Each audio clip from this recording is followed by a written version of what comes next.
New tax regime slab के बारे में आज आपको बता दें। फाइनेंशियल ईयर 2025-26 के लिए और असेसमेंट ईयर 2026-27 के लिए अगर आपकी टैक्सेबल इनकम 4 लाख है तो उस पर कोई भी टैक्स नहीं है। 4 लाख 1 से 8 लाख है तो 5% लगेगा। 8 लाख 1 से 12 लाख तक है तो इसके बीच का जो भी अमाउंट आ रहा है डिफरेंस उसका 10% देना होगा। 12 लाख 1 से 16 लाख है तो आपको इसके बीच के डिफरेंस के अमाउंट पर 15% टैक्स देना होगा। वहीं पर अगर आपका 16 लाख 1 से 20 लाख है तो 20% टैक्स आपको पे करना होगा।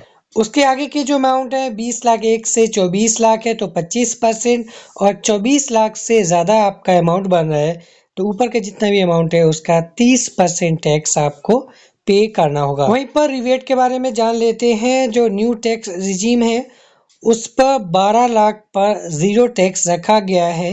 87A के तहत जो रिबेट मिलती है वहीं पर स्टैंडर्ड डिडक्शन 75,000 रुपया रखा गया है। ओवरऑल कहने का मतलब ये हुआ अगर आपकी टोटल इनकम 12,75,000 है तो आपका टोटल टैक्स ज़ीरो हो जाएगा।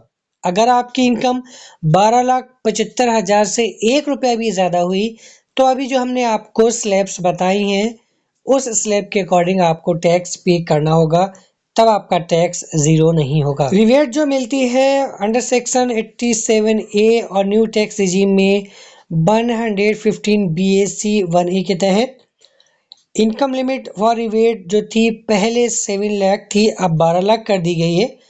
फाइनेंशियल ईयर 2025-26 के लिए जैसा कि अभी हमने बताया।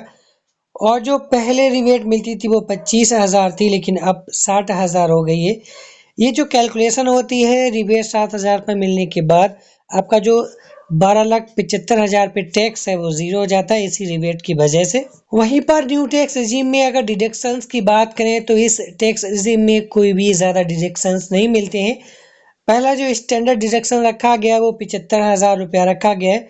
पहले 50,000 रुपया हुआ करता था, यहाँ पर देख सकते हैं। और इसके अलावा जो दूसरा डिडक्शन है वो under section 80 CCD sub section 2 के तहत है जो कि एम्प्लॉयज NPS कंट्रीब्यूशन है। अगर आप NPS सब्सक्राइबर हैं न्यू पेंशन स्कीम अगर आपने सब्सक्राइब कर रखी है ले रखी है तो इसमें जो एम्प्लॉयर का कंट्रीब्यूशन होगा उस पर आपको टैक्स में छूट मिलेगी मैक्सिमम 50,000 तक। उसके बाद interest on home loan let out property पर under section 24 sub section B के तहत आपको न्यू टैक्स रिजीम में छूट मिल जाएगी।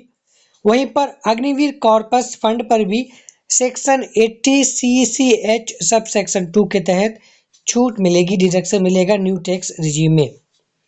रिटायरमेंट बेनिफिट भी मिलती है जैसे ग्रेजुटी है, लीव इनकैशमेंट है और वॉलंटरी रिटायरमेंट वगैरह है, ये भी एग्जाम्प्ट रहते हैं न्यू टैक्स रिजीम में।